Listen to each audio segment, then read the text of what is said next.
आज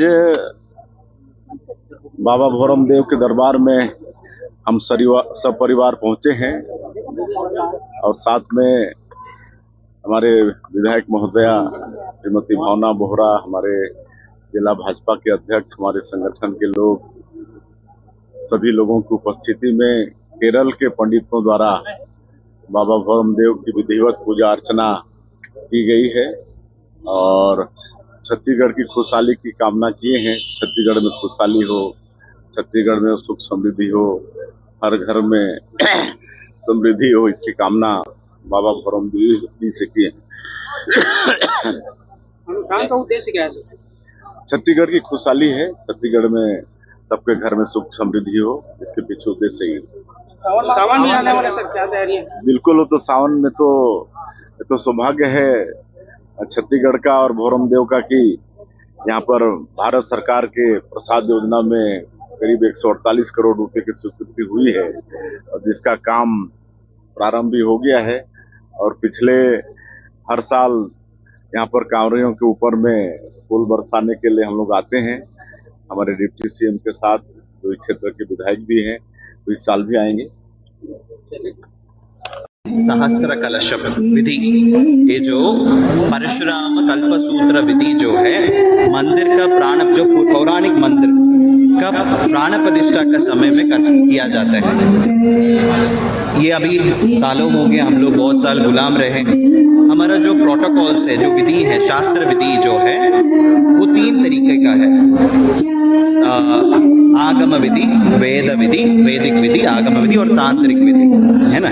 तो पुराने समय पे तिब्बत में तांत्रिक विधि होता था, कामाख्या में अभी तांत्रिक विधि है, नॉर्थ इंडिया में, उत्तर भारत में वैदिक विधि है, तमिलनाडु, कर्नाटक और आंध्रा में आगम विधि है, केरल में ये तीनों मिलके कुलोतीर्ण तंत्र परशुराम विधि है।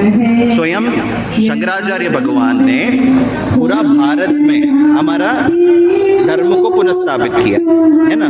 शंकराचार्य भगवान स्वयं केरल से निकल के हर जगह, हर भारत का हर कोने जाके वो स्वयं भगवान थे, उन जानते थे कहाँ मंदिर का क्या अवस्था है। सबसे लड़ाई नहीं की, वाद करके, और सबको हराने का बात नहीं बोलूंगा, उनको समझा के पुनर्स्थापन किया।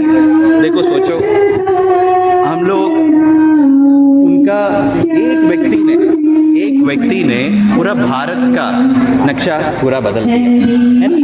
तो हम लोग सब मिलके हमारा धर्म का रक्षण तो कर ही सकते हैं। एक वो जो भगवान ने जो किया उसका 1% तो हम कर सकते हैं, है ना। उसका लक्ष्य से ये विधियां जो हमारा मंदिर, वो भी हमारा आग्रह से ये नहीं कर सकते। साधना में, ध्यान में देवी समझाते हैं, उसके बाद करना होता है। एक व्यक्ति का आग्रह से हम मंदिर का चीज या कोई भी पूजा विधि ऐसे विधि करना नहीं होता। उसके लिए देव प्रश्नम, जो देवी ने आभास दिए, उसके बाद देव प्रश्नम किया गया। देव प्रश्नम ऐसा एक एस्ट्रोलॉजिकल प्रोटोकॉल है, वो देवता का हित क्या है वो समझने का विधि है। वो विधि करने के बाद जो देवी ने ध्यान में दिखाया, वही सब शास्त्र वशाल एस्ट्रोलॉजिकल प्रोटोकॉल से वो पता चला, वही है।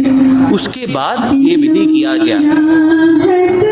हजारों सहस्र कलश रखे, उसमें भगवान का चैतन्य को आवाहन करना। उसके पहले प्रासाद शुद्धि, माने मंदिर और परिसर का शुद्धि।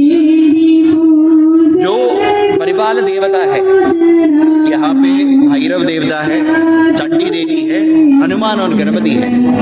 इन चार मूर्तियों का शुद्धि और ये पूरा आंगन का शुद्धि वो किया गया हवन और बाकी आवाहन क्रिया से।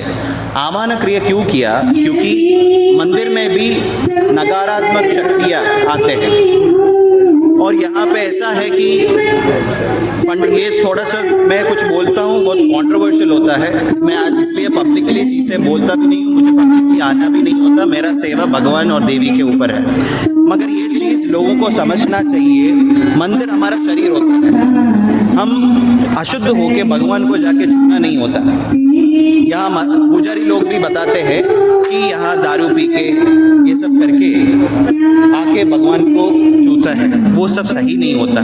वो इतना ज्यादा हो गया, इतना सालों में भगवान का शक्ति क्षय होता है, भगवान का भी शक्ति क्षय होता है। भगवान को जैसे शनि पकड़ता है ऐसे भगवान का शक्ति क्षय होता है, वो हमको करने नहीं देता। जब भगवान को शक्ति क्षय है, पूरा छत्तीसगढ़ का दंडकारण्य क्षेत्र का सबसे इम्पोर्टेंट शिव मंदिर है ये।